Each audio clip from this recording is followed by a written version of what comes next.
একটা video social মিডিয়ায় ছড়িয়েছে, দেখেছেন? বৈষম্য বিরোধী ছাত্র আন্দোলন হয়ে এনসিপি হওয়া সেই কিংস পার্টির অফিসে ককটেল বিস্ফোরণের ঘটনা ঘটেছে। মানে আজব কাণ্ড, ককটেল বিস্ফোরণ হলো, সেটাও লাইভ দেখাচ্ছে। সেটা আপনারা লাইভ দেখেছেন না? এবং দৌড়াচ্ছে, একজনকে ধরার জন্য দৌড়াচ্ছে, একজন ধরে ফেলছে, সব লাইভ। তো এত লাইভ কিভাবে হলো, এই প্রশ্ন যখন উঠছে, তখন সেখানে পুলিশের সঙ্গে একজনের কি ব্যবহার দেখেন। পুলিশ বলছে, মারেন, আমাকে মেরে ফেলেন। আরে, পুলিশের রক্তে হাত রঞ্জিত করে এনসিপির তলে আশ্রয় নেওয়া কতজন আছে? একদিন কি এগুলো বের হবে না?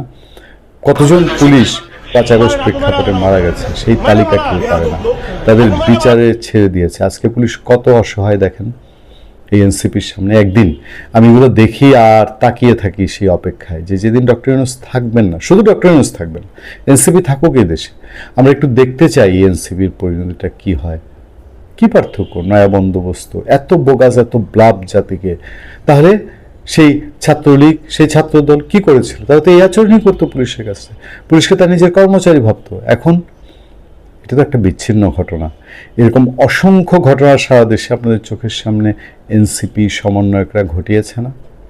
যে পুলিশটা অসহায় আজকে বলেছে আমাকে মারেন, সে কি একদিন ঘুরে দাঁড়াবে না?